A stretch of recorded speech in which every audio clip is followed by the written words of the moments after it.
All right, welcome back to the deep dive. We've got some really interesting source material here today. Yeah, we're digging into excerpts from Investing for a Purposeful Life Through Real Estate.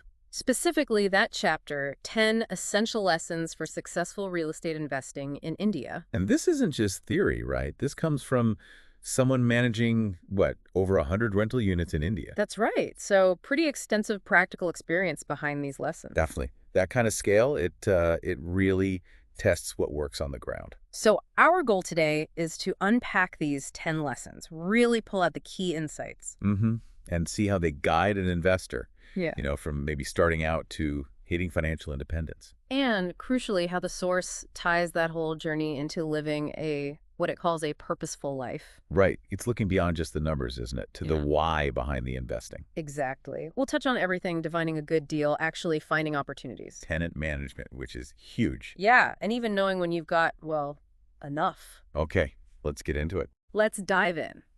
Lesson 1 hits hard. Prioritize wealth creation over immediate cash flow.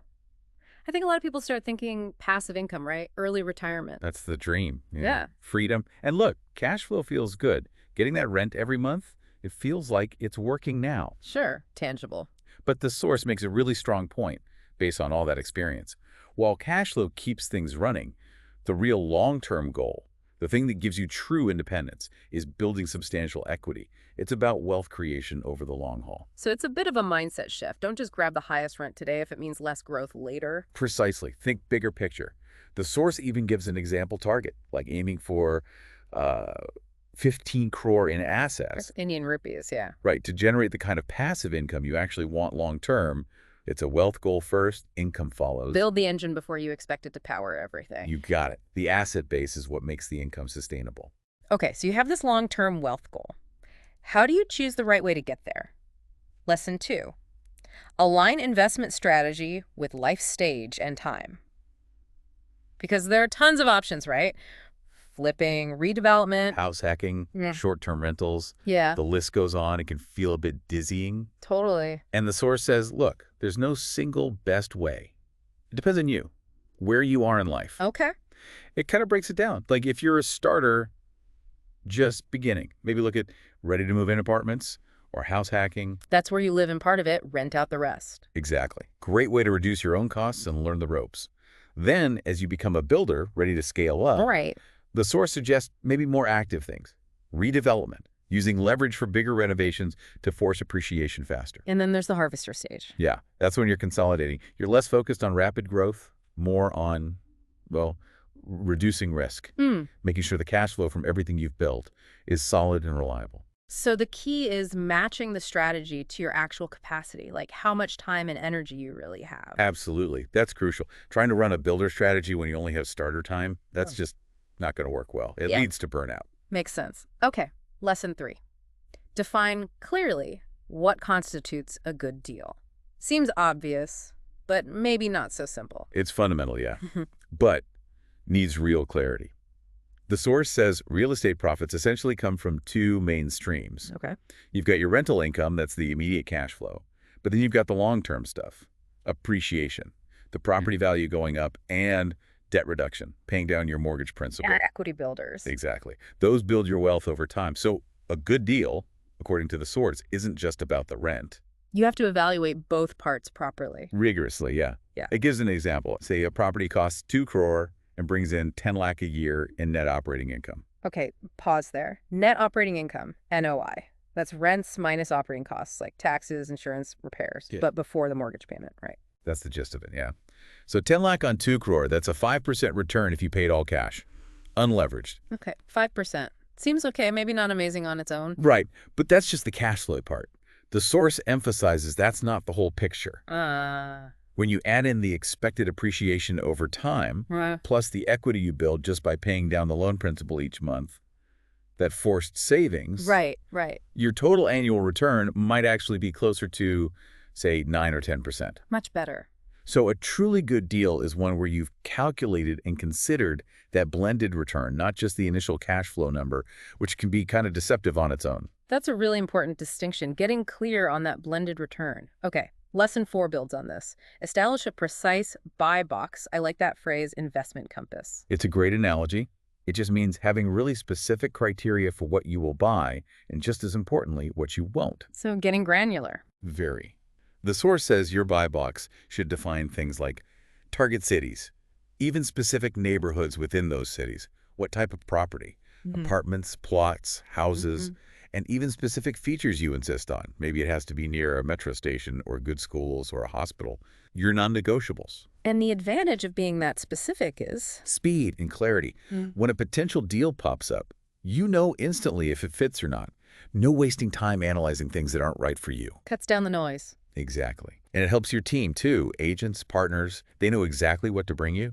It makes you look like a serious, focused buyer. Which is probably helpful in a competitive market. Okay, so you've got your buy box, you know what you want. Lesson 5 says, proactively seek opportunities. Don't just wait for Zillow alerts, I guess. Definitely not.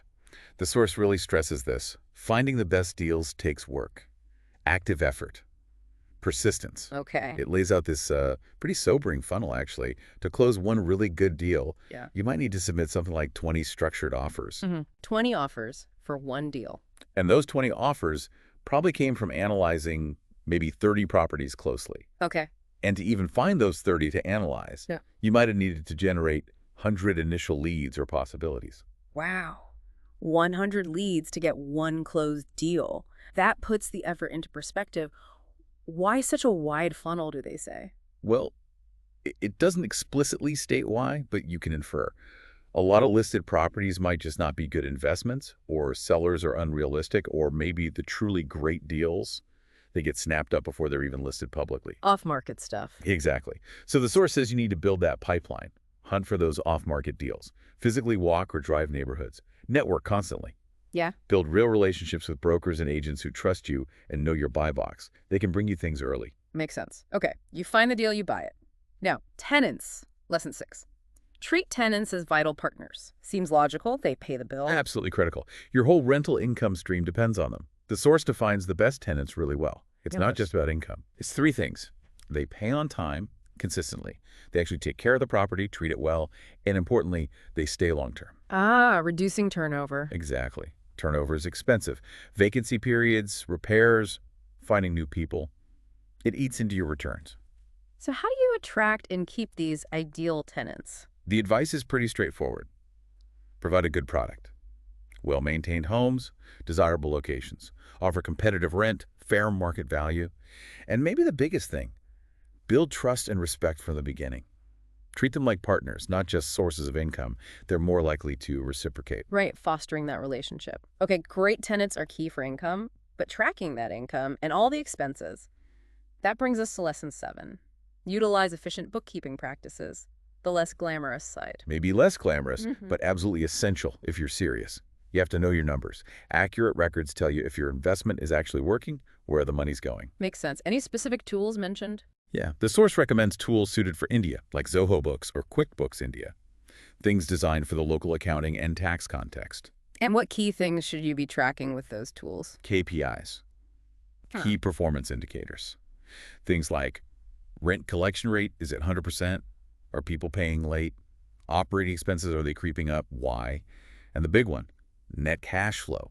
After all expenses, including the mortgage, what's actually left in your pocket each month or a year? So you can see the real performance. Precisely. That data lets you make smart decisions.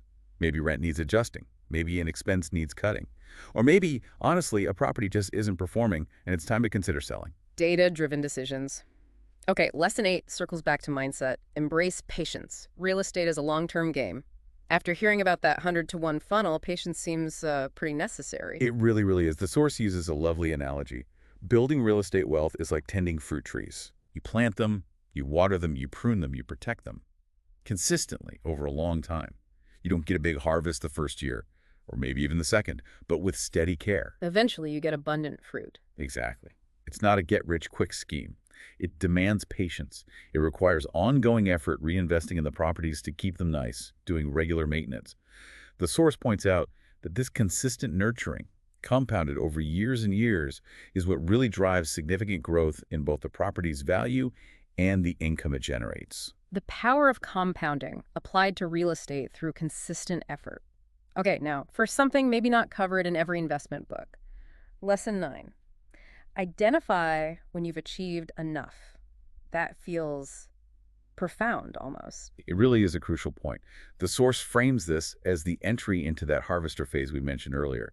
It's recognizing you've built enough wealth, generated enough cash flow to meet your goals, to fund the life you want. And your whole approach changes then? Fundamentally, yes. You shift from aggressive accumulation, chasing the next deal, to preservation, protecting what you've built. How does that look practically? It might mean strategically reducing debt, maybe selling off some properties, simplifying your portfolio, reducing management headaches. The focus becomes locking in stable, reliable cash flow rather than maximizing growth at all costs. Less risk. Makes sense. And the source includes that great Warren Buffett quote here. Oh yeah, perfect for this stage. It's insane to risk what you have and need for what you don't have and don't need. A powerful reminder. Once you've won the game, stop playing so aggressively. Sort of, yeah. Secure the win. The priority shifts to enjoying the fruits of your labor safely. Which leads perfectly into the final lesson, lesson 10, and it connects right back to the title of the source material. Use your wealth to live purposefully. This is the ultimate why, isn't it? The source is emphatic. The investing, the properties, the spreadsheets. Yeah. That's not the point. It's the means. It's the vehicle. The vehicle, too. To living a life with more meaning, more fulfillment. Financial freedom isn't just about not working. It's about having the choice to direct your time and resources to what truly matters to you. What kinds of examples does the source give for that purposeful life? Things like having the time and, frankly, the money to spend quality time with family and friends, being able to travel extensively, see the world, or having the capacity to support causes you believe in, pursue passions, contribute back. So it's not just about hitting a net worth number on a spreadsheet. Not at all, according to this. Success is measured by the quality of your life, the sense of purpose you feel, which your wealth enables. The real estate is just the tool. Your life is the actual project. So bringing this deep dive together, we've walked through these 10 lessons from investing for a purposeful life through real estate. It maps out quite a journey. Yeah, starting with that clear vision, that focus on long-term wealth. Moving through picking the right strategy for your stage, defining your deals, building that buy box. The hard work of proactively finding opportunities, managing tenants well, tracking the numbers. Cultivating patience, knowing when enough is enough. And finally, linking it all back to living that purposeful life. The source really concludes that building wealth this way isn't about some secret, complex formula. No, it's about clear strategies, consistent action, discipline, and just committing to it over the long term. And that final reminder. Real estate is just the vehicle. Your life is the destination. Right. So what does this all mean for you listening? Here's a thought. If wealth is just the vehicle, as the source says, could the process itself, the journey outlined in these lessons, the careful planning, the patience you have to learn, the proactive effort, the relationship building, could those things also become part of a purposeful life? Not just things you do to get wealth, but ways of being that enrich your life along the way. Something to think about.